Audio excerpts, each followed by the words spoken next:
Hello everyone, welcome to Y S R academy. Myself Praveen. और आज के lecture में हम लोग देखने वाले हैं जो हमारा फिफ्थ चैप्टर है ज्योग्राफी का, जिसका नाम है सेकेंडरी इकोनॉमिक एक्टिविटीज। उसका जो थर्ड पार्ट है, ठीक है, वो आज के लेक्चर में देखने वाले हैं। जो भी बचा कुचा था फिफ्थ चैप्टर का, वो आज के लेक्चर में हम लोग खत्म करने वाले हैं। सो स्टार्ट करते हैं। सबसे पहले तो पहले के लेक्चर्स में हम लोगों ने क्या देखा था कि जो अलग अलग इंडस्ट्रीज होती है, ठीक है, सेकेंडरी इकोनॉमिक एक्टिविटीज क्या होता है, उसके अंदर कौन कौन सी इंडस्ट्रीज आती है, टाइप्स ऑफ इंडस्ट्रीज देखा था। उसके बाद हम लोगों ने देखा था कि इंडस्ट्रियल रीजन क्या होता है, ठीक है, इंडस्ट्रियल रीजन्स के कैरेक्टरिस्टिक्स क्या होते हैं वो देखा था, ठीक है। अभी आज के लेक्चर के स्टार्टिंग में हम लोग दो डबड़े देखने वाले हैं, ठीक है, जो आपको स्क्रीन पे दिख रहा होगा।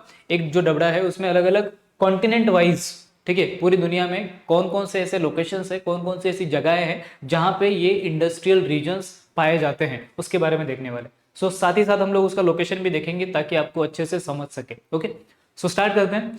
सबसे पहला इस साइड अलग अलग नाम दिए हैं मेजर इंडस्ट्रियल रीजन्स के, जो अलग अलग कॉन्टिनेंट में है, ठीक है। सबसे पहला जो दिया है दैट इज अपना नॉर्थ अमेरिका, ठीक है। नॉर्थ अमेरिका नाम का कॉन्टिनेंट है, छोटा सा, ठीक है। वहां पे अलग अलग एरियाज है, जैसे कि अमेरिका है, कनाडा है, वगैरह वगैरह। वहां पे कौन कौन से इंडस्ट्रियल रीजन्स पाए जाते हैं उसके बारे में बताया है। तो जैसे कि आप स्क्रीन पे देख सकते हो, USA, United states of America, और उसका आजू बाजू का जो कनाडा का कनाडा नाम का कंट्री है, वहाँ पे कुछ इंडस्ट्रियल रीजन्स है, न्यूयॉर्क वगैरह, ठीक है। मिड अटलांटिक रीजन है, उसके बाद सदर्न रीजन है, वेस्टर्न रीजन है, नॉर्थ ईस्टर्न रीजन है, वगैरह वगैरह, ठीक है। तो सबसे पहले इनका लोकेशन देख लेते हैं।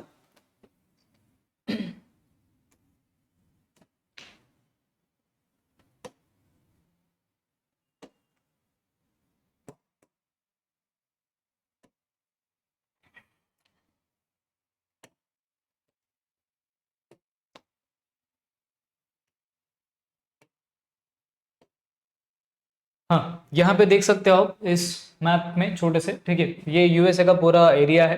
तो यहाँ पे नॉर्थ वेस्ट एरिया में भी यहाँ पे सालेम वगैरह छोटा मोटा सिटी है जहाँ पे इंडस्ट्रियल रीजन्स लोकेटेड है। उसके बाद लॉस एंजलिस है, सैन फ्रांसिस्को है। उसके बाद यहाँ पे देखो अलग अलग छोटे मोटे न्यूयॉर्क वगैरह उस साइड, ठीक है। North east side great lake का रीजन है, मतलब 5 ग्रेट लेक्स है उस यूएसए में, जो बहुत फेमस है। उसके आजू बाजू में भी बहुत बड़ा इंडस्ट्रियल रीजन है, ठीक है। उसके बाद साउथ ईस्ट में है, सदर्न रीजन में है, वगैरह वगैरह। सो ये सारे इंडस्ट्रियल रीजन है। इसके ऊपर डायरेक्टली आपको एग्जाम में क्वेश्चन आ सकता है कि लोकेट करने के लिए, ठीक है, एक बड़ा सा वर्ल्ड मैप दिया जाएगा और आपको बोला जाएगा कि ये इंडस्ट्रियल रीजन्स कहाँ कहाँ पे लोकेटेड है। तो नॉर्थ अमेरिका के ये सारे हम लोगों ने देख लिए। एक नॉर्थ वेस्ट में है, नॉर्थ ईस्ट में है, ग्रेट लेक्स के पास है, उसके बाद साउथ वेस्ट में है और साउथ ईस्ट में है, ठीक है। सो ये सारे रीजन्स थे। उसके बाद physical factors affecting the localization, मतलब वहां पे इंडस्ट्रियलाइजेशन क्यों हुआ है, इंडस्ट्रीज क्यों डेवलप हुई है, उसका रीजन बताना है। सबसे पहले उसके फिजिकल फैक्टर्स कौन कौन से है, उसके बाद उसके ह्यूमन फैक्टर्स कौन कौन से है, और वहां पे उस एरिया में कौन से मेजर इंडस्ट्रीज लोकेटेड है उसके बारे में बताना है, ठीक है। सो सबसे पहला फिजिकल फैक्टर्स की बात करेंगे तो फिजिकल फैक्टर्स में जो पहला दिया है, okay, that is varied ranges of relief and climate, ठीक है। मतलब अलग अलग रेंजेस का रिलीफ दिया है, मतलब जो माउंटेन्स रहेंगे, प्लेट्यूज रहेंगे, वो वहां पे है अच्छे खासे। क्लाइमेट अलग अलग लेवल का है जो कुछ इंडस्ट्रीज को सूट करता है वहां पे। Location of north America and Europe facing each other across Atlantic ocean, ठीक है। मतलब सिंपल सी बात है, अगर आपने ध्यान से देखा होगा तो वहां पे सपोज करो ये अर्थ है, ठीक है। तो यहाँ पे क्या, यहाँ पे छोटा सा नॉर्थ अमेरिका था, ओके, और यहाँ पे छोटा सा यूरोप नाम का कॉन्टिनेंट है, और बीच में जो छोटा सा ओशन है उसको बोलते हैं अटलांटिक ओशन, ठीक है। दोनों कंट्रीज के बीच में, मतलब दोनों कॉन्टिनेंट के बीच में, ये यूरोप का कॉन्टिनेंट है और ये अपना इसका कॉन्टिनेंट है नॉर्थ अमेरिका, इन दोनों के बीच में क्या है, अटलांटिक ओशन। तो वो एक दूसरे को फेस करते हैं, मतलब यहाँ से ट्रेड आसानी से हो सकता है, ठीक है। ओशन के जरिए आसानी से ट्रेड हो सकता है, इसलिए वहां पे इंडस्ट्री ज्यादा से ज्यादा लोकेटेड है, ठीक है।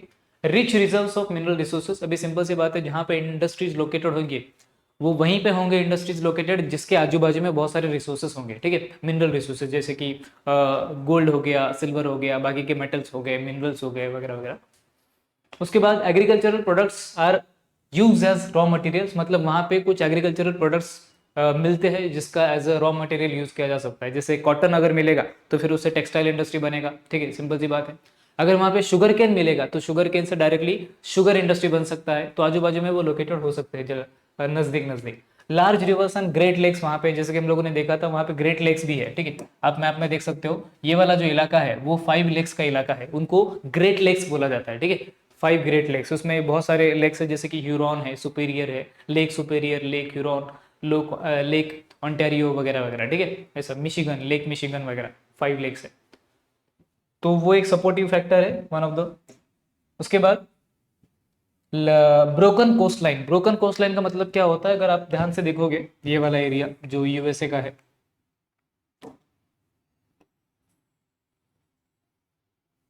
थोड़ा बिगड़ गया विचार,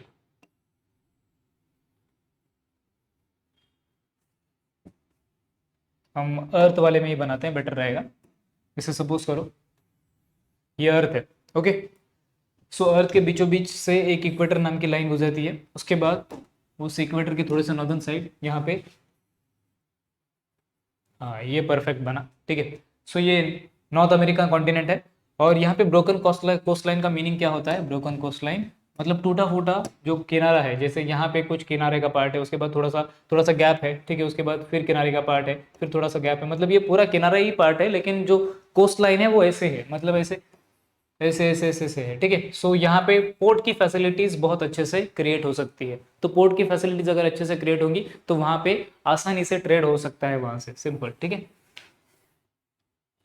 उसके बाद ह्यूमन फैक्टर्स कौन कौन से इंपॉर्टेंट है, ऑलमोस्ट सभी इंडस्ट्रीज में थोड़ा बहुत सिमिलैरिटी रहेगा ह्यूमन फैक्टर्स का। सबसे पहले तो availability of huge capital. Capital का मतलब होता है पैसा। अभी इंडस्ट्री चलाना है तो सिंपल सी बात है, जेब में पैसा होना चाहिए, ऐसे ही मुंह उठा के चला नहीं सकते, सिंपल है, ठीक है। सो ह्यूज कैपिटल होना चाहिए। सेकंड, गुड कम्युनिकेशन होना चाहिए बिजनेसमैन लोगों का, क्योंकि सामने वाले को बाटली में उतारना आना चाहिए, सिंपल सी बात है, तभी उसका बिजनेस चलेगा, ठीक है। कन्विंसिंग पावर होना चाहिए बेचारे के पास। एक्सपोर्ट फैसिलिटीज होनी चाहिए, मतलब जो भी हम प्रोडक्ट बना रहे हैं उसको दूसरे देशों में एक्सपोर्ट करने के लिए फैसिलिटीज होनी चाहिए, ठीक है। उसके बाद चीप एंड स्किल्ड लेबर। अभी कोई भी इंडस्ट्री चलानी हो तो जो लेबर होता है वो लेबर चीप होना चाहिए, मतलब उसको ज्यादा पैसा ना देना पड़े, और स्किल्ड होना चाहिए, वो अच्छा काम कर सके, ऐसी लेबर होना चाहिए, चीप और स्किल्ड लेबर। बहुत सारी इंडस्ट्रीज इंडिया में लोकेटेड होने का कारण ये है कि इंडिया में चीप और स्किल्ड लेबर मिलता है आसानी से, ठीक है, बहुत ही सस्ते दाम में, मतलब उनसे काम करवाया जाता है। वास्ट मार्केट होना चाहिए। कोई भी प्रोडक्ट, अभी सिंपल सी बात है, सपोज करो जो बड़ी बड़ी कंट्रीज होती है, उस कंट्री में इंडस्ट्री तभी लोकेटेड होता है, या फिर इंडस्ट्री को तभी बनाया जाता है, किसी भी इंडस्ट्री को, जहाँ पे उस चीज का डिमांड हो, उस चीज का बहुत बड़ा मार्केट हो, वगैरह वगैरह। जैसे इंडिया में बहुत सारे मोबाइल के इंडस्ट्रीज है, मोबाइल मैन्युफैक्चरिंग के, उसका reason India one of the largest market है मोबाइल खरीदने वाला, ठीक है। उसके बाद development of inland water and water rail transport और पोर्ट्स, मतलब उस कंट्री में या फिर उस एरिया में वाटर और रेलवे, मतलब वाटर से ट्रेड करने के लिए शिप्स का आना जाना बेटर होना चाहिए, मतलब पोर्ट फैसिलिटीज होनी चाहिए। उसके बाद जो रेलवे नेटवर्क्स है वो भी स्ट्रांग होने चाहिए, तो वहाँ पे इंडस्ट्रियल लोकेशन अच्छे से बिल्टअप होता है, जैसे कि अमेरिका में हुआ। ये सारे फैसिलिटीज अवेलेबल है वहाँ पे, इसलिए वहाँ पे इंडस्ट्रियल रीजन क्रिएट हुआ है, ओके।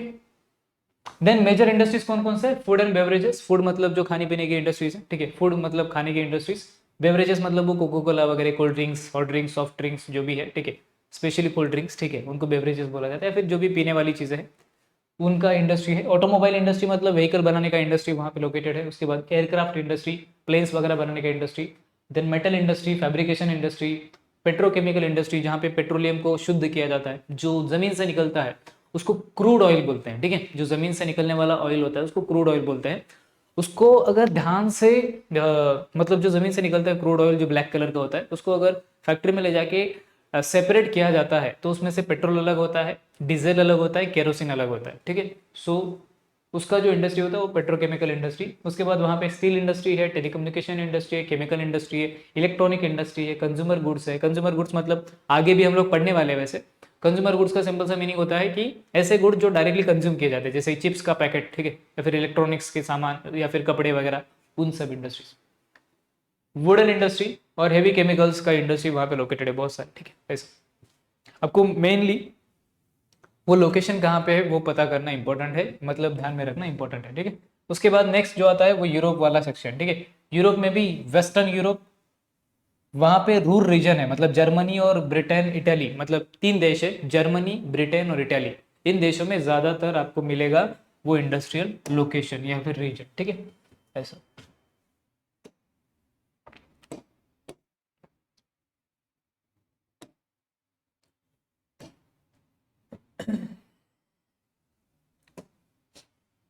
इस वाले मैप में अच्छे से दिखाया है, ओके। वेस्टर्न यूरोप का ओल्ड इंडस्ट्रियल रीजन, मतलब वेस्टर्न यूरोप मतलब जो यूरोप का वेस्टर्न साइड है वहां पे, ठीक है। सो तीन देश है यहाँ पे, देखो जर्मनी देख सकते हो आप, जर्मनी में रूर करके, RUHR करके, रूर करके एक एरिया है, ठीक है।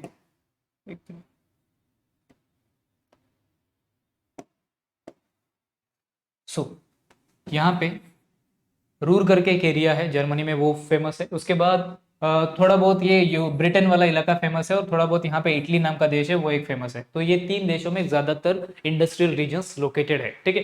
तो वेस्टर्न यूरोप में अगर आप देखोगे तो एक जर्मनी हो जाएगा, उसके बाद ब्रिटेन हो जाएगा, उसके बाद इटाली, ये तीन जगहों पे ज्यादातर इंडस्ट्रियल रीजन्स लोकेटेड है। अभी उसके बाद देखते हैं उसकी स्पेशलिटीज क्या क्या बताई है।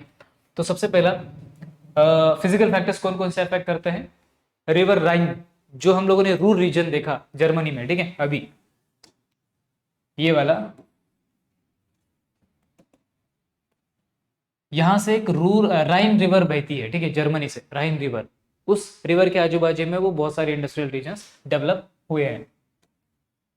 सो एक तो रिवर राइन है फिजिकल फैक्टर। उसके बाद climate supporting of fishing, supporting the fishing and dairy products, मतलब सिंपल सी बात है, उस किनारे पे भी राइन रिवर है, रिवर के किनारे पे फिशिंग हो जाएगा, डेयरी प्रोडक्ट्स बन सकते हैं, ठीक है। फिशिंग होगा, उसके बाद आजू बाजू में थोड़ा बहुत कैटल रेयरिंग वगैरह हो गया, तो फिर डेयरी प्रोडक्ट्स बन सकते हैं, जैसे मिल्क हो गया, कर्ड हो गया, चीज़ हो गया, बटर हो गया वगैरह वगैरह, ठीक है, उनको बेचा जा सकता है। तो वो इंडस्ट्रीज लोकेटेड हो सकती है उसके आजू बाजू में।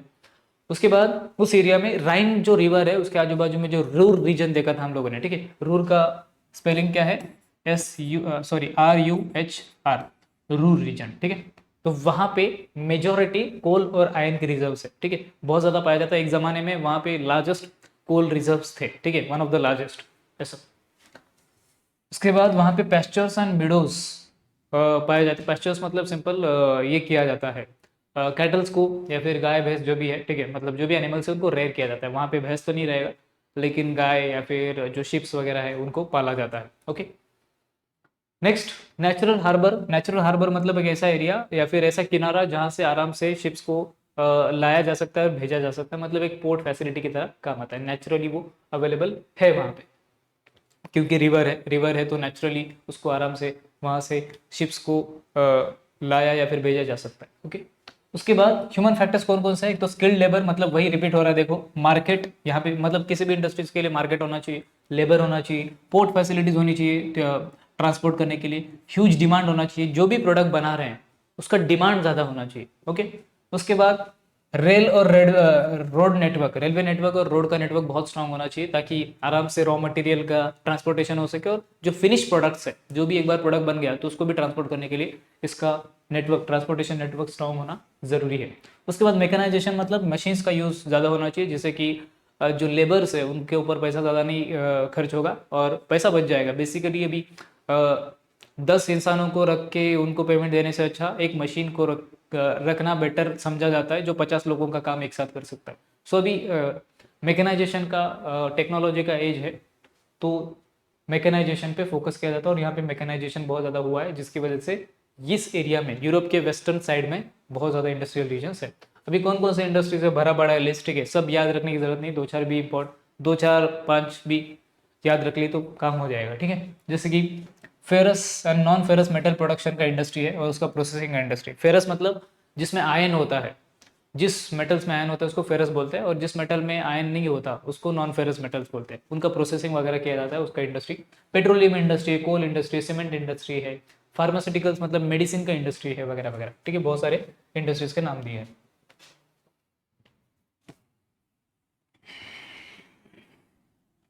उसके बाद नेक्स्ट है यूरोपियन रशिया, मतलब रशिया एक ऐसा कंट्री है जो यूरोप में भी आता है और एशिया में भी आता है, ठीक है। अगर आप ध्यान से देखोगे, सपोज करो ये अर्थ है और ये इक्वेटर है, और यहाँ पे ये छोटा सा यूरोप है, और यहाँ पे पूरा ये एशिया है, ठीक है। सो जो रशिया है, रशिया सपोज इतना एरिया कवर करता है, ऊपर वाला नॉर्दर्न एशिया का, ठीक है, मतलब वो थोड़ा सा यूरोप में भी आता है और थोड़ा सा, मतलब बहुत ज़्यादा एशिया में आता है ऐसा। तो यूरोपियन रशिया में कौन कौन से इंडस्ट्रीज, कौन से लोकेशंस है वो देखते हैं।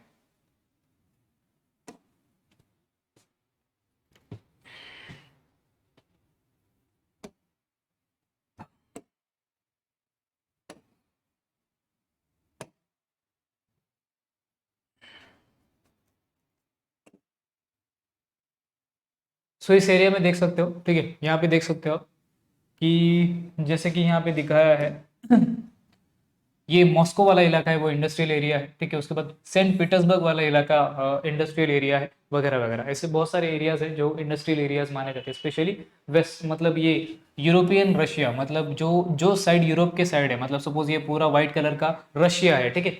रशिया यूरोप से कनेक्टेड है और बाकी का रशिया एशिया में आता है, ठीक है। सो एशिया वाले रीजन में ज़्यादा ठंडी पड़ती है, इसलिए वहाँ पे ज़्यादा इंडस्ट्रीज नहीं है, लेकिन वेस्टर्न साइड, रशिया के वेस्टर्न साइड और यूरोप के नज़दीक वाला जो रशिया है, वहाँ पे ज़्यादातर इंडस्ट्रीज पाई जाती है। ओके, तो अभी यहाँ पे भी कौन कौन से फैक्टर्स है देखते हैं, ठीक है। Physical factors and human factors. वही फिजिकल फैक्टर्स की बात करेंगे तो वो जो लोकेशन है उसका, वो ऑयल फील्ड्स के नज़दीक है, ऑयल फील्ड्स के मतलब जहाँ पे ऑयल निकलता है उसके नज़दीक, तो सिंपल सी बात है, ऑयल इंडस्ट्री वहाँ पे डेवलप होगा। उसके बाद कोल फील्ड्स के और आयन और माइंस के, मतलब आयन के जो माइंस है, ठीक है, मतलब जो खदान है आयन का या फिर लोहे का। उसके बाद वहाँ पे जो कोल फील्ड्स है जहाँ पे कोयला पाया जाता है, वगैरह वगैरह। और वहाँ का क्लाइमेट भी अच्छा है, और वहाँ पे रिवर है, वोल्गा रिवर, उस रिवर की वजह से भी उनको अच्छा खासा ट्रेड करने के लिए फ़ायदा होता है। ओके, और ह्यूमन फैक्टर्स, यहाँ पे हाई पॉपुलेशन है तो स्किल्ड लेबर मिलेगा, वर्कर्स मिलेंगे, गुड कम्युनिकेशन फैसिलिटी है, उसके बाद रेलवे फैसिलिटी अच्छा खासा है, जिसकी वजह से आराम से यहाँ पे इंडस्ट्रियल रीजन डेवलप हुआ है। ओके, और इंडस्ट्रीज की बात करेंगे तो कौन कौन से, machine tools, refineries, textile, electrical, mobiles, वगैरह वगैरह। एग्रीकल्चरल मशीनरी, मतलब जो एग्रीकल्चर करने में मशीनरी काम आता है, जैसे ट्रैक्टर्स हो गए। उसके बाद वो जो हल होता है, प्लग होता है, उसको बनाने का जो बड़ी बड़ी मशीन्स, अभी तो प्लग का यूज़ नहीं होता, जो मॉडर्न मशीन्स आई है, वो मशीन बनाने का काम यहाँ पे किया जाता है। ओके,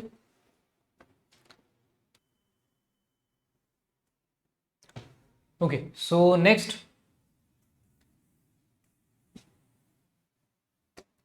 नेक्स्ट जो रीजन है दैट इज अदर रीजन्स में स्कैंडिनेवियन कंट्रीज आती है, ठीक है। स्कैंडिनेवियन कंट्रीज जैसे कि नॉर्वे हो गया, स्वीडन हो गया, उसके बाद नीचे के side south south south side अपना स्विट्जरलैंड हो गया थोड़ा सा, ठीक है। उसके बाद पोलैंड हो गया, ये सारी कंट्रीज, स्पेशली स्कैंडिनेवियन कंट्रीज का लोकेशन देखते हैं हम लोग।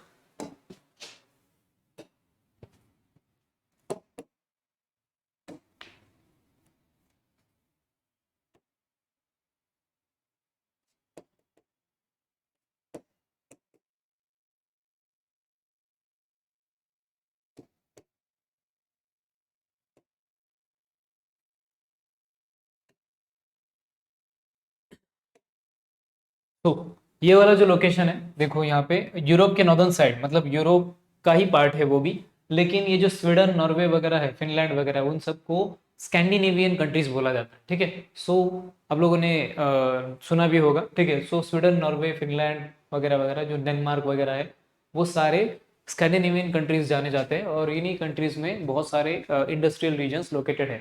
एक इंडस्ट्रियल रीजन वहाँ पे मेजरली लोकेटेड है, उसके बारे में हम लोग पढ़ेंगे। सो सबसे पहले फिजिकल फैक्टर्स कौन सा है उसके बारे में पढ़ते हैं, उसके बाद ह्यूमन फैक्टर्स, ठीक है, ऑलमोस्ट सेम ही होंगे।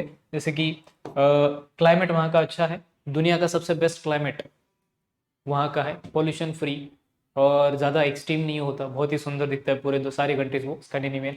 भले उसमें नॉर्वे आ गया, स्वीडन आ गया, फिनलैंड आ गया, उसके बाद आइसलैंड आ गया, उसके बाद डेनमार्क आ गया, वगैरह वगैरह, वो सारी कंट्रीज, ठीक है। क्लाइमेट अच्छा है। ब्रोकन कोस्ट लाइन्स, मतलब वो स्टार्टिंग में दिखाया था, मतलब टूटे फूटे, मतलब थोड़ा गैप वाले जो कोस्ट लाइन होता है, समुद्र का किनारा। उसके बाद रिवर्स बहुत सारे हैं वहाँ पे, और टेम्परेचर बहुत ही लो होते हैं, मतलब ठंडे ठंडे प्रदेश है वो बेचारे आराम से। और कॉनिफरस फॉरेस्ट पाया जाता है। कॉनिफरस फॉरेस्ट मतलब क्या होता है, जो आप लोगों ने क्रिसमस ट्री देखा होगा, ऐसा वाला, ठीक है। तो इसको कॉनिफेरस में, क्योंकि इसका थोबड़ा जो होता है वो थोड़ा सा कोन जैसा होता है, आइसक्रीम के कोन जैसे, इसलिए उसको कॉनिफेरस फॉरेस्ट बोलते हैं। ये पाया जाता है। इसका फायदा क्या होता है, इसका वुड कटिंग करके, मतलब इन फॉरेस्ट को कट करके वुड इंडस्ट्री बहुत बड़ी बन सकती है, या फिर वुड इंडस्ट्री इसी फॉरेस्ट पे चलता है, इसलिए। तो ह्यूमन फैक्टर्स कौन कौन से, लिमिटेशंस इन एग्रीकल्चर, मतलब एग्रीकल्चर ज़्यादा नहीं किया जाता यहाँ पे, ठीक है। एडवांस टेक्नोलॉजी यूज़ की जाती है, और पॉपुलेशन बहुत ही कम है इन कंट्रीज की। तो पॉपुलेशन कम है तो नेचर पे प्रेशर कम रहेगा, और इंडस्ट्रीज आराम से चल सकती है, ठीक है, बिना प्रेशर दिए नेचर पे, ठीक है। इसलिए यहाँ का क्लाइमेट भी अच्छा है, सिंपल सी बात है। उसके बाद मेजर इंडस्ट्रीज कौन कौन सी है, so iron and steel industry है यहाँ पे, ठीक है। केमिकल इंडस्ट्री है, टेक्सटाइल इंडस्ट्री मतलब कपड़े बनाने का इंडस्ट्री है। उसके बाद यहाँ पे नॉर्मली डेयरी, वॉचेस और अदर इलेक्ट्रॉनिक का इंडस्ट्री है, ठीक है। डेयरी का इंडस्ट्री क्यों है, उसका रीजन है वहाँ पे बहुत सारा कैटल रेयरिंग होता है, ठीक है। वहाँ पे मैक्सिमम लेवल पे फॉडर का अवेलेबिलिटी है, मतलब जो चारा होता है उसका अवेलेबिलिटी बहुत अच्छा है। बड़े बड़े प्लेन्स है, ऐसे गार्डन, मतलब हमारा जो गार्डन होता है प्लेन एरिया घास फूस वाला, वैसे ही वहाँ पे बड़े बड़े प्लेन्स है जिसको ग्रासलैंड बोला जाता है। तो वो कैटल रेयरिंग के लिए बहुत अच्छा होता है, जिसकी वजह से वहाँ पे डेयरी इंडस्ट्री बहुत बड़ा इंडस्ट्री है, और इलेक्ट्रॉनिक वगैरह भी बनाया जाता है, इलेक्ट्रॉनिक सामान वगैरह, ठीक है। बस नेक्स्ट है, एशिया में आते हैं। अभी ये सारा यूरोप से रिलेटेड और अमेरिका से रिलेटेड था। अभी हम लोग एशिया में आते हैं। एशिया में अपना बाजू वाला जो इंडिया के बाजू वाला जो शिकारी देश है चाइना, उसके बारे में बताया है। चाइना में मंचूरिया रीजन है, मंचूरियन नहीं, ठीक है, मंचूरिया रीजन है, उसके बारे में देखते हैं।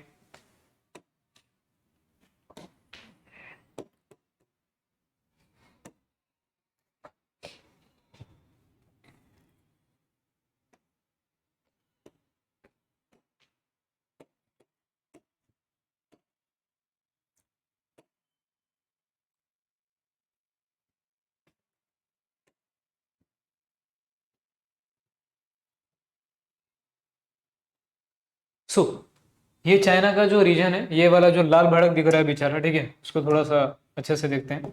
ये वाला जो रीजन है, इतना रीजन ज्यादातर इंडस्ट्रियल रीजन माना जाता है, क्योंकि यहाँ से पोर्ट फैसिलिटीज आसानी से मिल जाती है, ट्रांसपोर्टेशन नेटवर्क बहुत स्ट्रांग है, और बाकी के बहुत सारे फैक्टर्स है जिसके बारे में हम लोग पढ़ेंगे। तो आप लोग समझो कि साउथ ईस्ट वाला जो रीजन है चाइना का, वहाँ पे ज्यादातर इंडस्ट्रियल रीजन्स लोकेटेड है, ठीक है, इंडस्ट्रीज लोकेटेड है।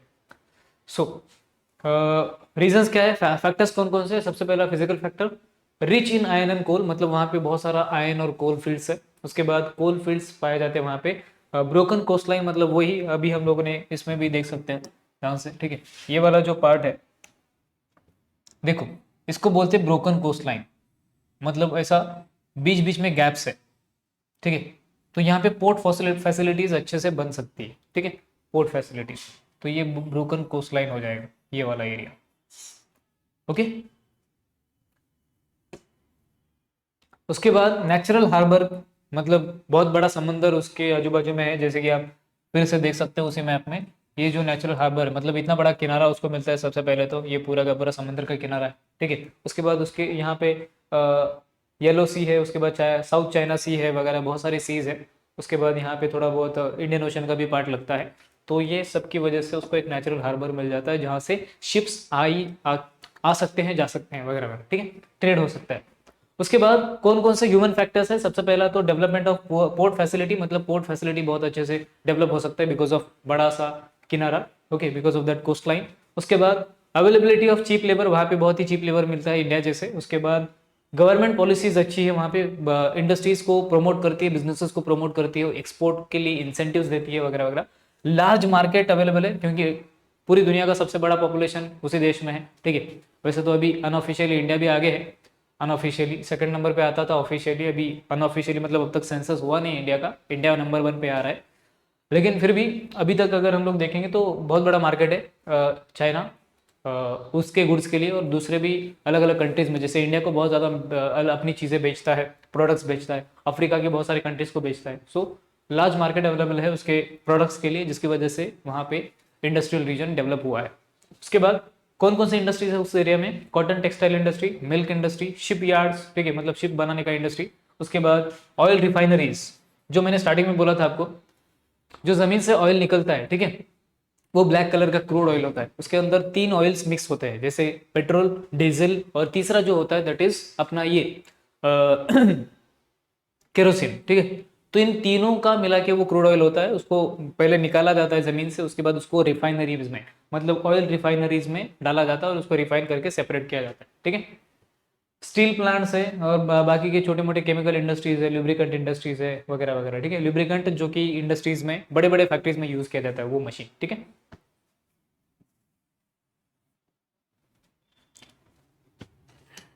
देन नेक्स्ट और भी कुछ दिए हैं इंडस्ट्रियल एरियाज, ठीक है, जैसे कि जापान का टोक्यो वगैरह, ओसाका वगैरह, नागोया वगैरह जो पार्ट्स है, वहाँ पे इंडस्ट्रियल रीजन पाया जाता है। तो उसको भी देख लेते हैं, उसका लोकेशन बेचारे का।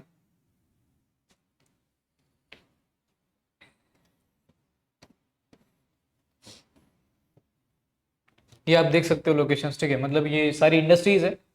ये सपोज पूरा का पूरा जापान है, जापान के सेंट्रल साइड में स्पेशली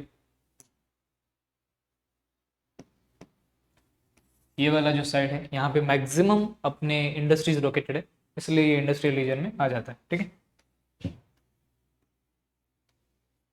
उसके बाद फैक्टर्स कौन कौन से वो भी देख लेते हैं। कोस्टल प्लेन्स, मतलब वही बार बार रिपीट किया है, कोस्टल प्लेन्स वहाँ पे भी है जापान के, अगर आप ध्यान से देखोगे तो देखो ये पूरा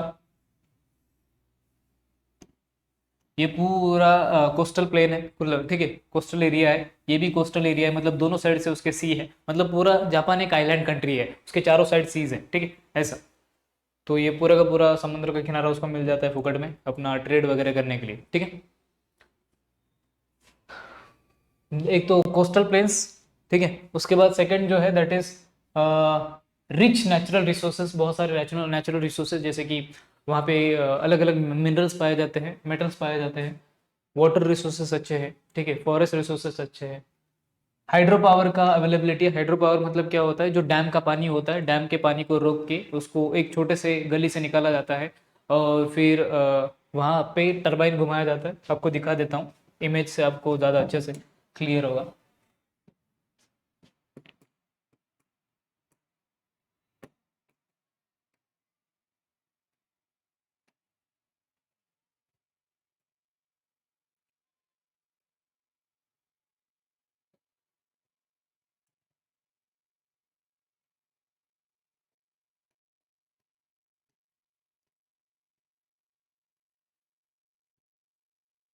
हाँ, जैसे कि यहाँ पे देख सकते हो। ओके, ये बड़ा सा डैम है सपोज करो, ठीक है, या फिर यहाँ पे भी देख सकते हो डायरेक्टली। ये बड़ा सा डैम है, डैम में ये वाटर स्टोर्ड है, ये वाटर को एक छोटी सी गली से निकाला जाता है, एक छोटे से पाइप से निकाला जाता है। ठीक है, अभी इतने बड़े डैम में जो इतना बड़ा पानी, इतना सारा पानी है, उसको अगर छोटी सी गली से निकालेंगे तो बहुत ज्यादा प्रेशर से वो रिलीज होगा। जितना ज्यादा प्रेशर रहेगा उतना ही ज्यादा ये जो टरबाइन नाम की चीज है इसको रोटेट करेगा, और जितना ज्यादा ये टरबाइन घूमेगा उतना ज्यादा वो जनरेटर में इलेक्ट्रिसिटी जनरेट करता है। तो ये हाइड्रो पावर प्लांट बोलते हैं, और जनरेटर में इलेक्ट्रिसिटी जनरेट हुआ तो फिर उसको टावर से या फिर पावर लाइन से अपने घर तक पहुंचाया जाता है। तो इसको हाइड्रो पावर प्लांट बोला जाता है, और ये हाइड्रो पावर प्लांट्स जापान में बहुत सारे हैं, जिसकी वजह से वहां पे बहुत सारी इंडस्ट्रीज रन होती है। अभी सिंपल सी बात है, डैम की वजह से इलेक्ट्रिसिटी क्रिएट हुआ है, उसी इलेक्ट्रिसिटी का यूज इंडस्ट्रीज में कर सकते हैं। ठीक है, ऐसा। उसके बाद ब्रोकन कोस्टलाइन वहाँ पे भी है, फास्ट फ्लोइंग रिवर्स वहाँ पे भी है जो कि हेल्पफुल होती हैं। उसके बाद कुछ ह्यूमन फैक्टर्स है जो वहाँ के लोकलाइजेशन को, मतलब इंडस्ट्रीज को हेल्प करती है, जैसे कि चीप लेबर वहाँ पे भी है। ठीक है, डेवलप इंफ्रास्ट्रक्चर बहुत गुड क्वालिटी का है, मार्केट वहाँ पे भी है। ठीक है, मतलब मार्केट वगैरह अवेलेबिलिटी, फोर्ट फैसिलिटीज, मतलब थोड़ा बहुत सेम ही रहेगा सारी इंडस्ट्रीज का, मार्केट रहेगा, चीप लेबर रहेगा वगैरह वगैरह। उसके बाद पोर्ट फैसिलिटीज रहेंगी जिसकी वजह से वो इंडस्ट्रियल रीजन डेवलप होगा। ओके, इंडस्ट्रीज बहुत सारी दी है यहाँ पे, जैसे कि इलेक्ट्रिकल इंजीनियरिंग इंडस्ट्री, जैसे कि रेडियो रेडियो टेलीविजन सेट बनाने का इंडस्ट्री, वॉशिंग मशीन बनाने का इंडस्ट्री, रेफ्रिजरेटर बनाने का इंडस्ट्री, मतलब बेसिकली इलेक्ट्रॉनिक इंडस्ट्री। ठीक है, इलेक्ट्रिकल मशीनरी बनाने का इंडस्ट्री, उसके बाद केमिकल बनाने का इंडस्ट्री, रिफाइनरी बनाने का इंडस्ट्री वगैरह वगैरह, बहुत सारी इंडस्ट्रीज दी है। ठीक है, सब याद करने की जरूरत नहीं है। नेक्स्ट है अपना प्यारा इंडिया, इंडिया भारत। ठीक है, इसके अलग अलग रीजन है, जैसे कि छोटा नागपुर प्लेटू है, मुंबई पुणे कॉरिडोर है, दिल्ली रीजन है, कोयम्बतूर बैंगलोर रीजन है, अहमदाबाद वडोदरा रीजन है, ऐसे बहुत सारे इंडस्ट्रियल रीजन इंडिया में है। तो देखते हैं उनका लोकेशन।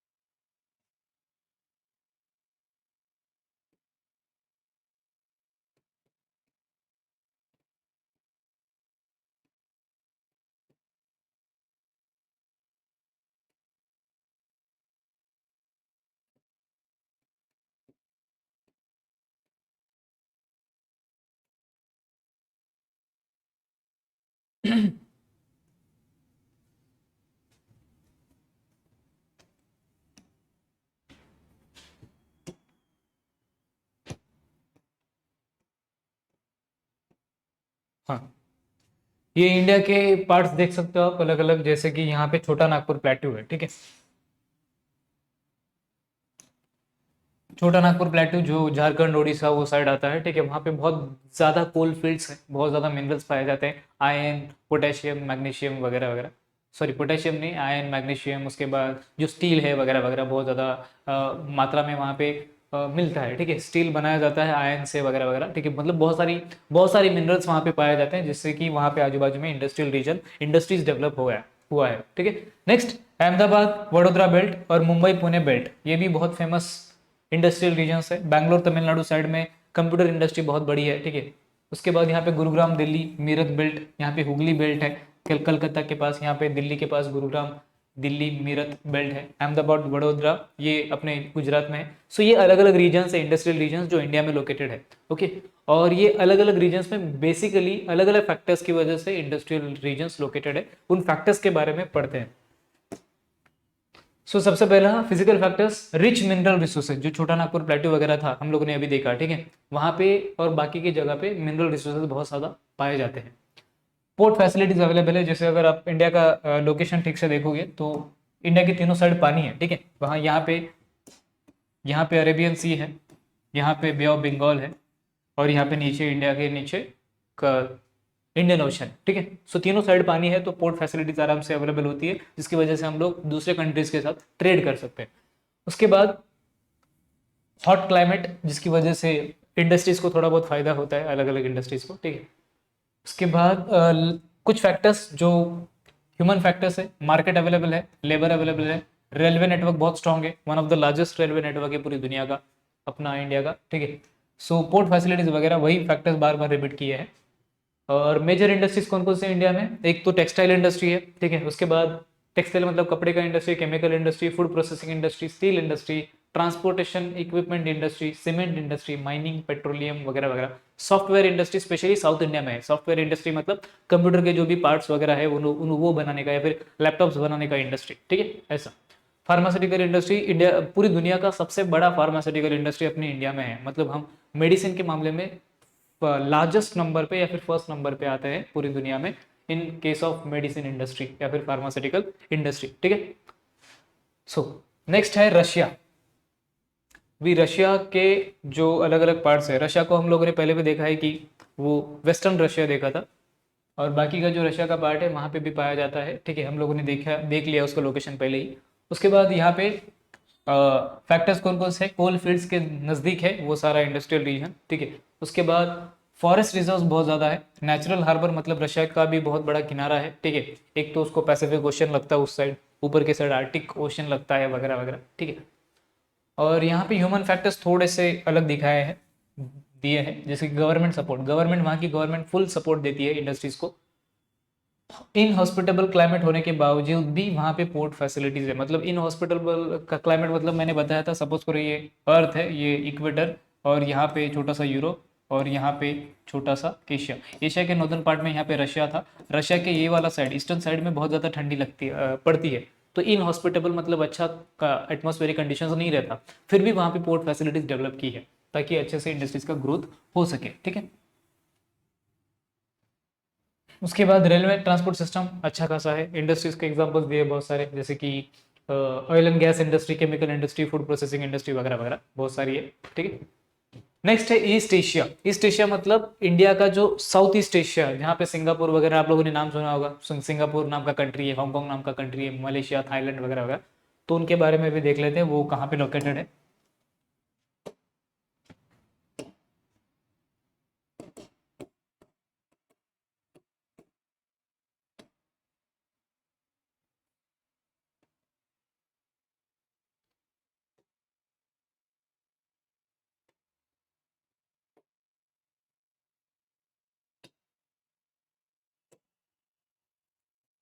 हाँ, यहाँ पे आप देख सकते हो, ठीक है।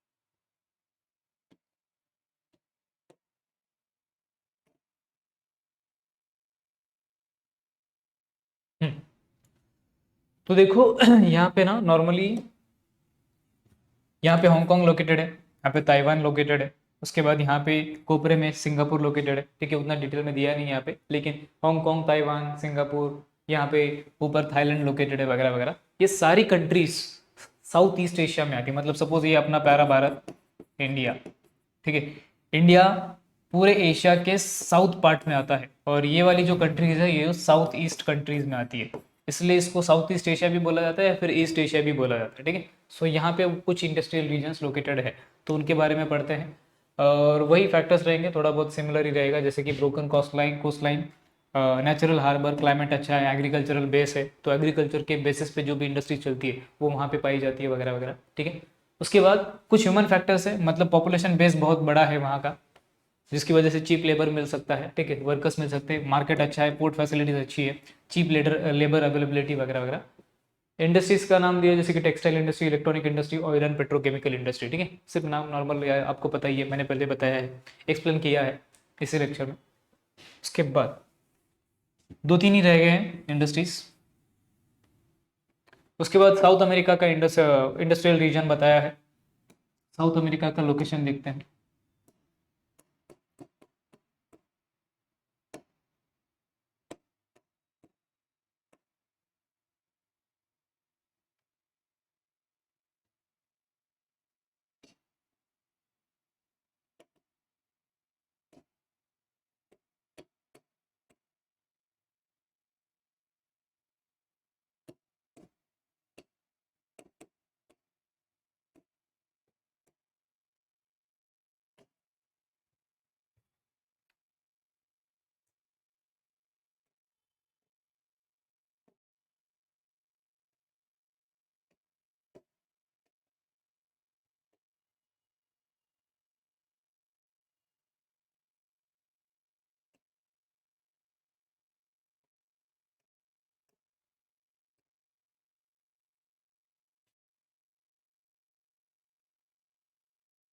तो साउथ अमेरिका में नॉर्मली जो साउथ अमेरिका कॉन्टिनेंट है, ठीक है, इसमें स्पेशली अर्जेंटीना वगैरह जो देश है, थोड़ा बहुत ब्राज़ील, थोड़ा बहुत अर्जेंटीना, यहाँ पे मेजॉरिटी जो ये है क्या इंडस्ट्रीज है वो पाई जाती है, जैसे कि आप इसमें भी देख सकते हो, ठीक है, कौन कौन से, अर्जेंटीना, ब्राज़ील, उसके बाद वेनेजुएला और चिले, ये चार कंट्रीज है, ठीक है।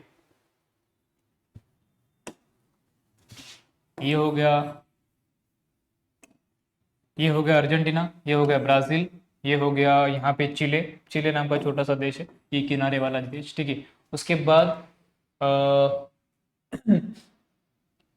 बोलीविया करके, ठीक है, अर्जेंटीना, ब्राज़ील, चिले, बोलीविया, ऐसे दो चार कंट्रीज है जहाँ पे ये ज़्यादातर पाया जाता है इंडस्ट्रियल रीजन, ठीक है। वेनेजुएला भी है, जो कि आप देख सकते हो वहाँ पे ऊपर वाले साइड में है वेनेजुएला, ठीक है, यहाँ पे ये वाला जो साइड है वेनेजुएला, ब्राज़ील, उसके बाद अर्जेंटीना, उसके बाद ये वाला चिले, ठीक है। तो ये चार कंट्रीज है जहाँ पे ज़्यादातर इंडस्ट्रियल रीजन्स पाए जाते हैं।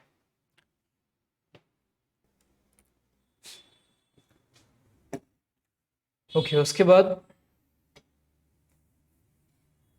यहाँ पे क्या क्या रीजन्स है उसके बारे में भी पढ़ते हैं, जैसे कि फर्टाइल प्लेन यहाँ पे है, कोस्टल रीजन्स लोकेटेड है, मतलब उसके दोनों साइड किनारे वाला पार्ट है, ठीक है। ग्रेजिंग ग्राउंड्स बहुत ज़्यादा वहाँ पे, अगर आप ध्यान से देखोगे तो पंपास नाम का एक एरिया था, ठीक है, पंपास नाम का, यहाँ पे फिजिकल मैप में आपको दिखेगा, यहाँ पे डायरेक्टली दिखाया नहीं है।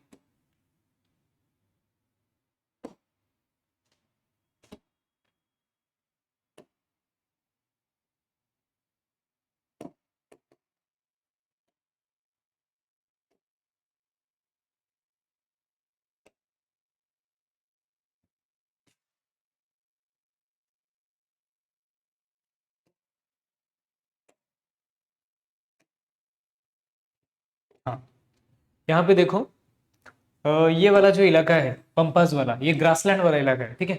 तो ग्रासलैंड वाले इलाके में नॉर्मली कैटल रेयरिंग हो सकता है, कैटल रेयरिंग होगा तो मिल्क और बाकी के प्रोडक्ट्स बनेंगे, ठीक है, जिससे डेयरी इंडस्ट्री बहुत बड़ी इंडस्ट्री बन सकती है, तो पंपास नाम का ग्रासलैंड वगैरह वहाँ पे है। सो ग्रेजिंग ग्राउंड्स है, फेवरेबल क्लाइमेट है, अवेलेबिलिटी ऑफ मिनरल ऑयल, वहाँ पे अर्जेंटीना नाम का जो देश है वहाँ पे बहुत ज़्यादा मिनरल ऑयल मिलता है, ऐसा। उसके बाद ह्यूमन फैक्टर्स, लेबर रहेगा वहाँ पे, गवर्नमेंट प्रमोशन, गवर्नमेंट अच्छे से मस्त पैकी उनको सपोर्ट करता है। उसके बाद पोर्ट फैसिलिटीज़ और डॉकयार्ड फैसिलिटीज़ है, पोर्ट फैसिलिटी मतलब आपको समझ गया होगा, जहाँ से शिप्स आती जाती है, और सेकंड डॉकयार्ड फैसिलिटी मतलब पोर्ट के ही बाजू में डॉकयार्ड फैसिलिटी होती है जहाँ पे सारा सामान जो लोडिंग अनलोडिंग होता है उसका वहाँ पे वो किया जाता है। ओके, उसके बाद इसके भी अलग अलग टाइप्स है या फिर इंडस्ट्रीज के एग्जांपल्स हैं। फूड स्टफ इंडस्ट्री, बेवरेजेस मतलब वो पीने की इंडस्ट्रीज, पीने के मतलब कोल्ड ड्रिंक वगैरह, ठीक है ऐसा। Metallurgy industries, chemical industry, petroleum refining वगैरह, वो सारी इंडस्ट्रीज लोकेटेड है ऐसा, ठीक है। देन नेक्स्ट आता है अफ्रीका। अफ्रीका बहुत बड़ा इंडस्ट्रियल रीजन है, ठीक है, वहाँ पे बहुत सारे मिनरल्स पाए जाते हैं और वहीं पे इंडस्ट्रीज भी लोकेटेड है।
हाँ, ये जो अफ्रीका का छोटा सा कॉन्टिनेंट है यहाँ पे बहुत सारी जगह पे लोकेशंस है इसके।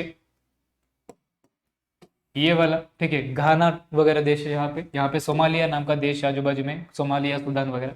ये इजिप्ट नाम का देश है। उसके बाद यहाँ पे ये साउथ अफ्रीका के आजू बाजू वाले देश है, ठीक है, ये साउथ अफ्रीका इधर नीचे वाला देश है। सो ये जो चार एरियाज है, स्पेशली इजिप्ट के आजू बाजू में, यहाँ पे एक सुएज कैनल है।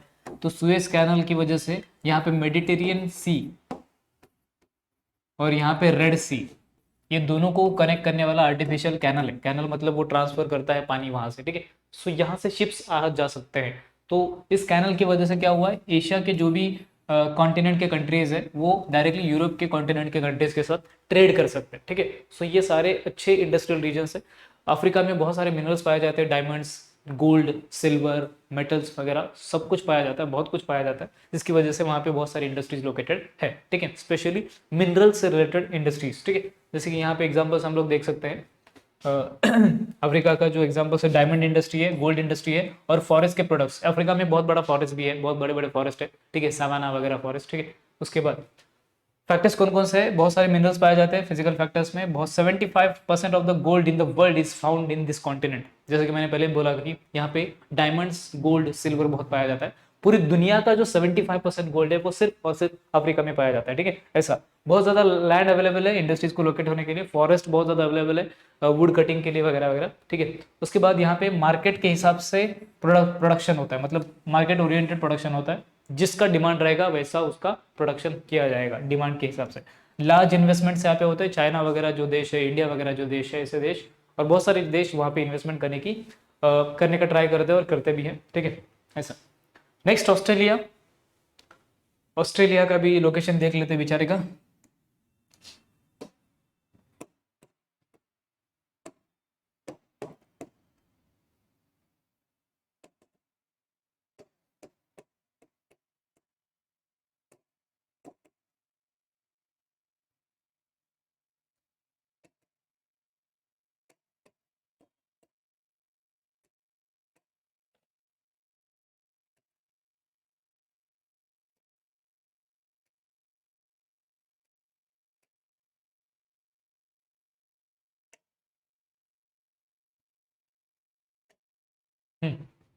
ये ऑस्ट्रेलिया का जो रीजन है, ठीक है, यहाँ पे नॉर्मली अलग अलग पार्ट्स है। ये जो किनारे वाला पार्ट है यहाँ पे आप देख सकते हो अलग अलग इंडस्ट्रीज लोकेटेड है, ठीक है।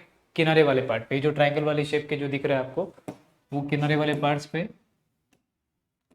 अलग अलग इंडस्ट्रीज लोकेटेड है, ठीक है। क्योंकि यहाँ पे पोर्ट फैसिलिटीज भी आसानी से अवेलेबल होती है। लेकिन ज़्यादातर इंडस्ट्रीज आप देखोगे ये ईस्टर्न साइड पे ही है, यहाँ पे इंडस्ट्रीज नहीं है। उसका रीज़न यहाँ पे बहुत बड़ा डेजर्ट है जिसकी वजह से वहाँ पे इंडस्ट्रीज वगैरह लोकेटेड नहीं है, ठीक है ऐसा। नेक्स्ट, क्लाइमेट फेवरेबल है, वहाँ पे कोस्टल एरिया बहुत ज़्यादा अवेलेबल है। अगर आप ध्यान से देखे होंगे तो ऑस्ट्रेलिया पूरा का पूरा आइलैंड है, ठीक है, मतलब चारों साइड से उसके पानी है, ओशियन है, जिसकी वजह से वो आइलैंड कंट्री है। तो वहाँ पे किनारे वाला पार्ट है, कोस्टल एरिया अवेलेबल है, लेबर अवेलेबल है, मार्केट अवेलेबल है, पोर्ट फैसिलिटीज अवेलेबल है, जिसकी वजह से बहुत सारी इंडस्ट्रीज वहाँ पे लोकेटेड है, जैसे food industry, beverages industry, textile industry, footwear industry, would industry, paper industry वगैरह वगैरह, ठीक है ऐसा। उसके बाद लास्ट न्यूजीलैंड के बारे में बताया, जस्ट ऑस्ट्रेलिया के जस्ट बाजू में न्यूजीलैंड लोकेटेड है, तो उसका भी लोकेशन देख लेते हैं।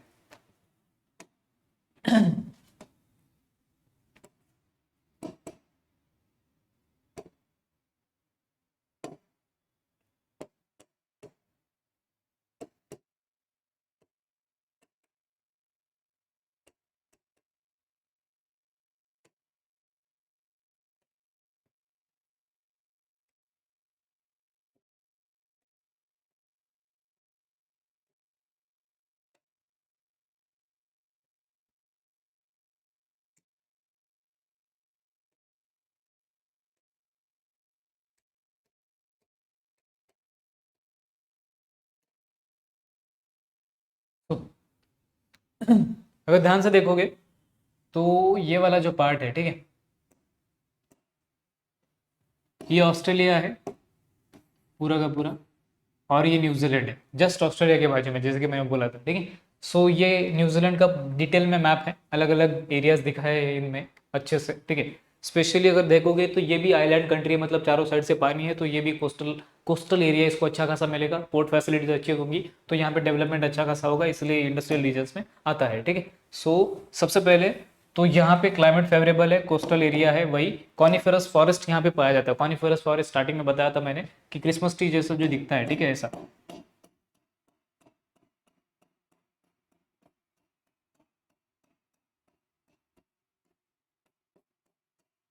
ऐसा जो झिंगालाल टाइप क्रिसमस ट्री टाइप दिखता है उसको बोलते हैं कॉनिफेरस फॉरेस्ट, ठीक है। तो वो फॉरेस्ट यहाँ पे पाया जाता है, जिसकी वजह से यहाँ पे टिम्बर या फिर जो वुड कटिंग इंडस्ट्री है वो बहुत अच्छी चलती है, ठीक है ऐसा।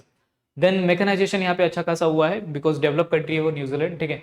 पोर्ट फैसिलिटीज अच्छी है, कनेक्टिविटी अच्छा है, बहुत अच्छा है, जिसकी वजह से यहाँ पे बहुत सारे इंडस्ट्रीज डेवलप हुई है, जैसे कि डेयरी प्रोडक्ट इंडस्ट्री, मीट के प्रोडक्ट्स, ठीक है। उसके बाद बेवरेजेस मतलब पीने का इंडस्ट्री, सिंपल कोल्ड ड्रिंक्स वगैरह। कैन फ्रूट्स, कैन फ्रूट्स मतलब क्या होता है कि जो फ्रूट्स होते हैं, ठीक है, फ्रूट्स को काट छाट के आराम से कैन में भर के वगैरह बेचा जाता है। टिम्बर का इंडस्ट्री बहुत अच्छा है, बिकॉज यहाँ पे क्या पाया जाता है, कॉनिफेरस फॉरेस्ट पाया जाता है, जिसका वुड बहुत सॉलिड होता है, जिसको फर्नीचर के लिए वगैरह यूज़ किया जाता है। तो वो वुड कटिंग इंडस्ट्री या फिर वुड कटिंग से जो भी वुड से जो भी इंडस्ट्री बनता है उसको टिम्बर इंडस्ट्री बनते हैं बोलते हैं। वुड से जो भी चीज़ें बनाई जा सकती है वो सारी चीज़ें टिम्बर इंडस्ट्री में आ जाएंगे, ठीक है। सो ये सारे इंडस्ट्रियल रीजन्स थे जो हम लोगों ने देखे, ठीक है, स्टार्ट से लेकर एंड तक। उसके बाद जो नेक्स्ट है जिसके बारे में हम लोग पढ़ेंगे वो है क्लासिफिकेशन ऑफ इंडस्ट्रीज, ठीक है। अलग अलग लेवल पे अलग अलग क्राइटेरिया के हिसाब से हम लोग क्लासिफाई कर सकते हैं इंडस्ट्रीज को, ठीक है। ओके, सो सबसे पहले classification based on the source of raw materials, ठीक है, मतलब रॉ मटेरियल के बेसिस पे इंडस्ट्रीज को किस तरह से क्लासिफाई किया जा सकता है उसके बारे में बताएं। तो सबसे पहला agro based industries. Agro based industries का मतलब क्या होता है कि जो भी इंडस्ट्रीज एग्रीकल्चर के बेसिस पे चलती है, जैसे कि शुगर इंडस्ट्री, ठीक है। अभी शुगर इंडस्ट्री कैसे चलेगी, उसका जो रॉ मटेरियल वो क्या रहेगा, शुगर केन, सिंपल। तो शुगर केन एग्रीकल्चर से आएगा, ठीक है, इसलिए एग्रीकल्चर के ऊपर डिपेंडेंट कौन सा इंडस्ट्री है, शुगर इंडस्ट्री, इसलिए इसको एग्रो बेस्ड इंडस्ट्री बोलते हैं, ठीक है। वैसे ही दूसरा एग्जांपल ले सकते हैं कॉटन इंडस्ट्री। कॉटन इंडस्ट्री का जो रॉ मटेरियल है वो क्या है, कॉटन, मतलब जो टेक्सटाइल इंडस्ट्री, कपड़े बनाने का इंडस्ट्री, उसका रॉ मटेरियल क्या है, कॉटन। कॉटन कहाँ से आएगा, एग्रीकल्चर से, so it is agro based industry का example. So next, marine based industries. Marine based industries का मतलब क्या होता है, जो समंदर से निकलती हो, मतलब जो समंदर पे बेस्ड हो, समंदर या फिर जो अपना ओशियन रहेगा वगैरह वगैरह, जैसे कि फिशिंग इंडस्ट्री। फिशिंग इंडस्ट्री एक है। सेकंड, ऑयल इंडस्ट्री, जो समंदर से निकलता है, ऑयल इंडस्ट्री। थर्ड जो है that is sea shell industry, ठीक है, सी शेल जिससे मोती वगैरह निकलते हैं, ठीक है, सॉरी, सी शेल से मोती नहीं निकलते, ऑयस्टर से निकलते हैं। सी शेल्स मतलब वो जो छोटे छोटे शंख वगैरह होता है ना, वो जो किनारे पे मिलता है, उसका भी इंडस्ट्री होता है। तो वो मरीन बेस्ड इंडस्ट्रीज है, उसके अलग अलग ब्यूटी प्रोडक्ट्स बना सकते हैं और बेच सकते हैं ऐसा। उसके बाद forest based industries. Forest based industries मतलब क्या होता है, जो फॉरेस्ट पे डिपेंडेंट हो, जैसे कि सपोज करो एक तो टिम्बर इंडस्ट्री मतलब वुड कटिंग का इंडस्ट्री, ठीक है, फर्नीचर वगैरह बनाने का। उसके बाद सेकंड एग्जांपल क्या हो सकता है इसका, कि जो डाइस बनाने का इंडस्ट्री होता है, ठीक है, डाइस। डाइस मतलब कलर या फिर कलर्स बनाने का इंडस्ट्री, ठीक है। कलर कैसे बनाया जाता है, अलग अलग फूलों से पत्तों से कलर्स बनाए जाते हैं, ठीक है। उसके बाद अपना ये गम इंडस्ट्री, ठीक है, वो हिंदी वाला गम नहीं, ठीक है, नॉर्मली जो चिपकाने वाला गम होता है उसका industry. Latex industry, rubber industries पे डिपेंडेंट है वगैरह वगैरह, ठीक है। उसके बाद मिनरल बेस्ड इंडस्ट्रीज मतलब क्या, जैसे कि स्टील इंडस्ट्री हो गया, एल्यूमिनियम इंडस्ट्री हो गया,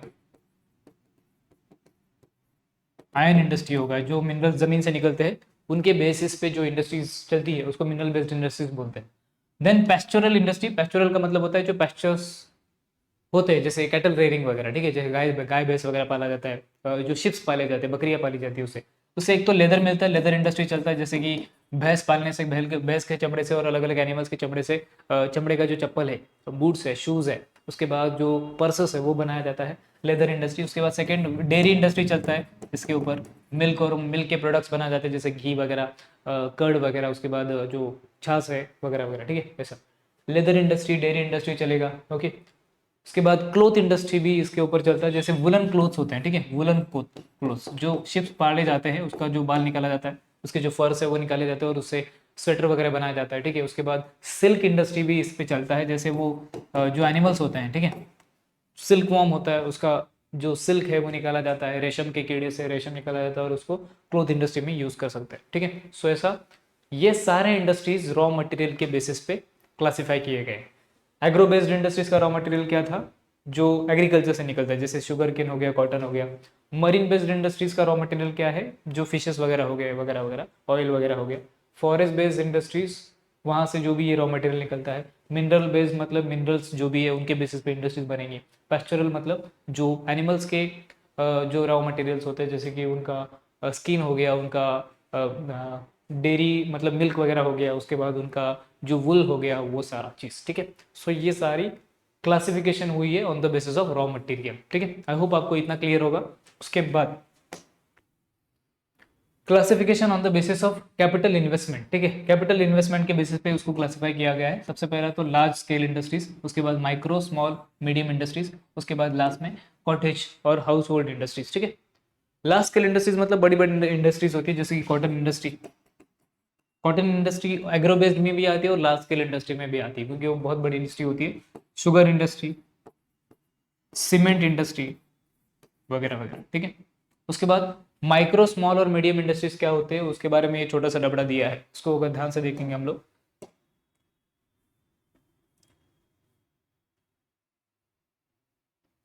देखो, इंडस्ट्रीज तीन तरह की होती है, ये माइक्रो स्मॉल और मीडियम इंडस्ट्रीज में अगर देखेंगे तो माइक्रो मतलब जो जिसमें इन्वेस्टमेंट मशीनरी के लिए और प्लांट के लिए मतलब फैक्ट्री के लिए investment does not exceed 25 lakh, मतलब 25 लाख से कम इन्वेस्टमेंट होना चाहिए।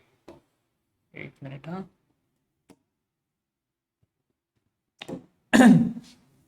सो 25 लाख से कम अगर इन्वेस्टमेंट होगा प्लांट और मशीनरी में तो उसको माइक्रो इंडस्ट्री बोला जाएगा। और उसका दूसरा इन्वेस्टमेंट क्या होगा, इक्विपमेंट्स में, मतलब जो भी चीज़ें लगेंगी किसी भी चीज़ के लिए, ठीक है, तो वो खरीदने के लिए जो भी चीज़ें रहेंगी उसके लिए, तो वो 10 लाख से कम होना चाहिए, लेस देन 10 लाख होना चाहिए।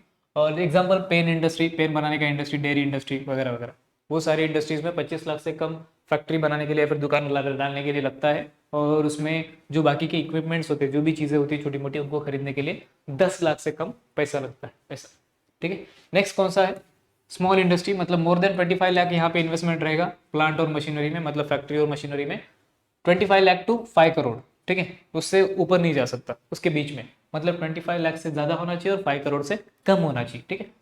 एंड इसमें इक्विपमेंट्स में इन्वेस्टमेंट कैसे कर सकते हैं, 10 लाख से ज़्यादा होना चाहिए और 2 करोड़ से कम होना चाहिए, ठीक है, 10 लाख से ज़्यादा 2 करोड़ से कम, इतना होना चाहिए। उसके बाद एग्जाम्पल बॉटल बनाने का इंडस्ट्री, टॉयज बनाने का इंडस्ट्री, पेपर बनाने का इंडस्ट्री, ये सारी इंडस्ट्रीज, ठीक है, ऐसा। मीडियम इंडस्ट्रीज कौन सी होती है, जो 5 करोड़ से लेकर 10 करोड़, मतलब इनके बीच में होना चाहिए, 5 करोड़ से ज़्यादा 10 करोड़ से कम मशीनरी के लिए। और इक्विपमेंट्स के लिए 2 से 5 करोड़ बस है, 2 से 5 करोड़ के बीच में अगर उसका खर्चा हो रहा है इन्वेस्टमेंट में, इक्विपमेंट के इन्वेस्टमेंट में, तो वो कौन सा मीडियम इंडस्ट्री कहलाएगा, जैसे कि साइकिल का इंडस्ट्री, टीवी का इंडस्ट्री, रेडियो का इंडस्ट्री वगैरह वगैरह। ओके ओके, आई होप इतना क्लियर है आप लोगों को, ठीक है। देन 3 टाइप के ये पहले तो हम लोगों ने लार्ज स्केल इंडस्ट्री देख लिया, जैसे कि एग्जांपल देख लिए, small, medium, micro, small, medium industries देख लिए। उसके बाद कॉटेज और हाउस होल्ड इंडस्ट्री, मतलब अपना घर वाला जो इंडस्ट्री रहता है, जैसे कि पॉट्स बनाने का इंडस्ट्री, ठीक है, घर में भी कर सकते हैं उसको, पॉट बनाने का इंडस्ट्री हो गया। वेविंग करने का इंडस्ट्री, जैसे साड़ी वगैरह वेव कर दिया, कपड़े वगैरह वेव कर दिए, मतलब सी दिए, सीने का इंडस्ट्री वगैरह वगैरह, ठीक है। उसके बाद जो छोटा मोटा इंडस्ट्री रहेगा, जैसे कि ब्लैक स्मिथ, लोहार का इंडस्ट्री वगैरह वगैरह, वो सारी एग्जाम्पल्स कॉटेज या फिर हाउस होल्ड इंडस्ट्रीज में आता है, ठीक है। सो ये क्लासिफिकेशन था on the basis of capital investment, कितना पैसा उसमें लगता है, उसके बेसिस पे इसको 3 कैटेगरीज में डिवाइड किया जाता है, ठीक है।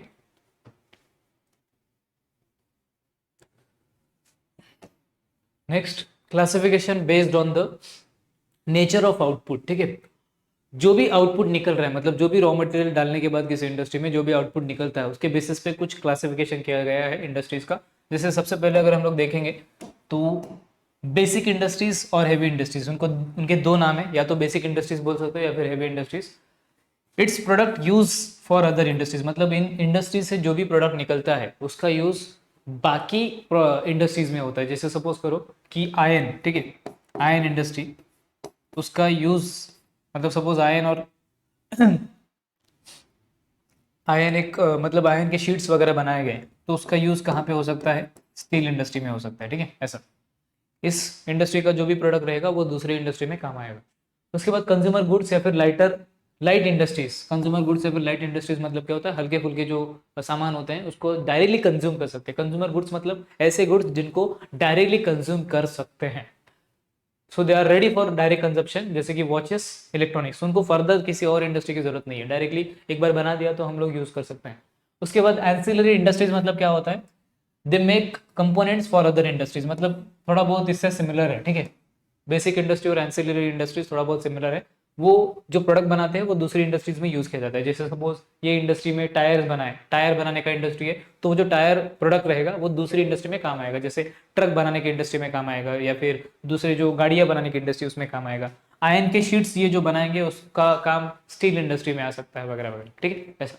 या फिर ट्रेन बनाने में काम आ सकता है वगैरह वगैरह, मतलब इस इंडस्ट्री का जो भी प्रोडक्ट रहेगा वो दूसरे इंडस्ट्री के लिए रॉ मटेरियल रहेगा और उस इंडस्ट्री में उसको यूज कर सकते हैं, ठीक है। तो on the basis of nature of output ये 3 टाइप की इंडस्ट्री सब लोगों ने देख लिया। Then next, classification on the basis of ownership, ownership के बेसिस पे, मतलब किसका ओनरशिप कितना है इंडस्ट्री पे, वैसा उसके हिसाब से। तो एक तो होता है पब्लिक इंडस्ट्री, ठीक है, पब्लिक सेक्टर का इंडस्ट्री, जैसे कि भेल, भेल मतलब खाने वाला भेल नहीं, ठीक है, भेल मतलब क्या होता है, भारत हेवी इलेक्ट्रिकल लिमिटेड, ये पूरी तरह से गवर्नमेंट कंपनी है, ये पूरी तरह से गवर्नमेंट कंपनी है, तो ये पब्लिक सेक्टर में आ जाएगी, ठीक है। उसके बाद प्राइवेट सेक्टर में मतलब प्राइवेट सेक्टर का जो इंडस्ट्री होता है वो पूरी तरीके से प्राइवेट लोगों के हाथ में होता है, जैसे कि टिस्को, टिस्को मतलब Tata iron and steel company, ठीक है, Tata iron and steel company जो टाटा का है, टाटा जी का है, तो ये प्राइवेट सेक्टर में आ जाएगा। अंबानी का कोई जियो है जैसे कि, वो प्राइवेट सेक्टर में आ जाएगा, ठीक है। जॉइंट सेक्टर मतलब क्या, यहाँ पे गवर्नमेंट प्लस प्राइवेट लोग ये दोनों मिलके कोई इंडस्ट्री चलाएंगे तो उसको बोला जाता है जॉइंट सेक्टर, ठीक है। मतलब यहाँ पे पब्लिक सेक्टर भी रहेगा, और गवर्नमेंट मतलब कौन सा सेक्टर, पब्लिक सेक्टर, और प्राइवेट मतलब प्राइवेट सेक्टर, जो नॉर्मल लोग होते हैं वो लोग, ठीक है। सो जैसे महाराष्ट्र का एक छोटा सा कंपनी है MNGL, ठीक है, ये जॉइंट सेक्टर का एक एग्जाम्पल है, ठीक है। ऐसा मतलब इसका फुल फॉर्म है महाराष्ट्र नेचुरल गैस लिमिटेड, ठीक है, महाराष्ट्र नेचुरल गैस लिमिटेड, ये गवर्नमेंट प्लस प्राइवेट लोग दोनों मिलकर चलाते हैं। उसके बाद आता है कोऑपरेटिव सेक्टर, कोऑपरेटिव सेक्टर मतलब सब लोग, इंडिविजुअल्स, यहाँ पे गवर्नमेंट का भी रोल नहीं है, सिर्फ प्राइवेट लोग आपस में ही बहुत सारे लोग मिलते हैं और कलेक्ट होके एक साथ कोई इंडस्ट्री चलाते हैं, ठीक है, ऐसा। जैसे कि बेस्ट एग्जांपल है अमूल, ठीक है, आनंद मिल्क यूनियन लिमिटेड, ये जो अमूल नाम का छोटा सा नहीं, इंडिया का सबसे बड़ा मिल्क प्रोड्यूसर है। ये बहुत सारे गुजरात के बहुत सारे लोग, आनंद गांव के लोग मिल के, बहुत सारे लोग मिल के इस इंडस्ट्री को स्टार्ट किया था, और ये अभी इंडिया का सबसे लार्जेस्ट मिल्क प्रोड्यूसिंग कंपनी या फिर इंडस्ट्री है, ठीक है, सो वो कोऑपरेटिव सेक्टर में आ जाएगा, जहाँ पे बहुत सारे लोग कोऑपरेट करके एक इंडस्ट्री को चलाते हैं। देन लास्ट में है एमएनसीज। एमएनसीज का मतलब होता है मल्टीनेशनल कंपनीज, ऐसी कंपनीज जो बहुत सारे देशों में काम करती है, एक से ज्यादा देशों में अगर वो काम करती है तो उसको एमएनसीज या फिर मल्टीनेशनल कंपनीज ऐसा बोला जाता है। जैसे कि हिंदुस्तान लीवर, ये जो कंपनी है उसका जो हेडक्वार्टर है वो लंदन में है और बहुत सारे कंट्रीज में वो ऑपरेट करता है। जैसे कि दूसरे एग्जाम्पल्स अगर लेंगे तो मैकडोनल्ड्स, अमेरिका का कंपनी है, इंडिया में भी चलता है, दूसरी कंट्रीज में भी चलता है, मतलब एक कंट्री से ज्यादा कंट्री में अगर उसका ब्रांचेस रहेगा तो उसको एमएनसी या फिर मल्टीनेशनल कंपनीज ऐसा बोलेंगे। जैसे कि मैकडोनल्ड्स है, डोमिनोज है, केएफसी है, वगैरह वगैरह, ठीक है। देन आते हैं हम लास्ट पार्ट पे आज के लेक्चर के, ठीक है। आपको एक छोटा सा यहाँ पे लोगो दिखाया है, आपको बोला है look at the given logo, find out more information about it and right a short note on it. मतलब आराम से आप घर पे कर सकते हो, ठीक है। ये मेक इन इंडिया का लोगो है, स्टार्टअप इंडिया का लोगो है। मतलब इधर दो तीन चीजें दी है, एक तो डिजिटल इंडिया जो गवर्नमेंट का स्कीम है, उसके बाद मेक इन इंडिया जो गवर्नमेंट का स्कीम है, मतलब दूसरे कंट्री के जो बिजनेसमैन है वो इंडिया में कोई भी चीज बना सकते हैं, जैसे आईफोन के पार्ट्स या फिर आईफोन का फैक्ट्री इंडिया में बना सकते हैं। मतलब इंडिया, मेक इन इंडिया, मतलब जो भी प्रोडक्ट है आपका वो इंडिया में बनाओ, ताकि इंडिया वालों को भी जॉब्स मिल सके, आपका भी फायदा हो सके, ऐसा, ठीक है। स्टार्टअप इंडिया मतलब इंडिया में जो स्टार्टअप्स है, जो छोटे छोटे बिजनेसेस होते हैं जो जस्ट स्टार्ट हो रहे हैं, उनको प्रमोट करने के लिए गवर्नमेंट ने स्टार्टअप इंडिया स्कीम स्टार्ट की है। स्टार्टअप इंडिया है, स्टैंड अप इंडिया है, वगैरह वगैरह, ठीक है। उसके बाद लास्ट पूरे चैप्टर को यहाँ पे समराइज किया है, मतलब स्पेशली टाइप्स ऑफ इंडस्ट्रीज को, ठीक है। तो इंडस्ट्रीज हम लोगों ने देखा, सबसे पहले कैपिटल इन्वेस्टमेंट के बेसिस पे कॉटेज इंडस्ट्रीज होती है, मतलब small industries, large scale industries होती है, मीडियम स्मॉल और माइक्रो इंडस्ट्रीज होती है, ठीक है, वो सब हम लोगों ने देखा। उसके बाद नेक्स्ट ओनरशिप के बेसिस पे उसके अलग अलग टाइप्स होते हैं, जैसे कि प्राइवेट सेक्टर का, जैसे कि हम लोगों ने टिस्को का एग्जांपल दिया था, पब्लिक सेक्टर भेल का एग्जांपल दिया था, joint sector MNGL Maharashtra natural gas limited, जो गवर्नमेंट और प्राइवेट लोग दोनों मिलके वो चलाते हैं, ऐसा।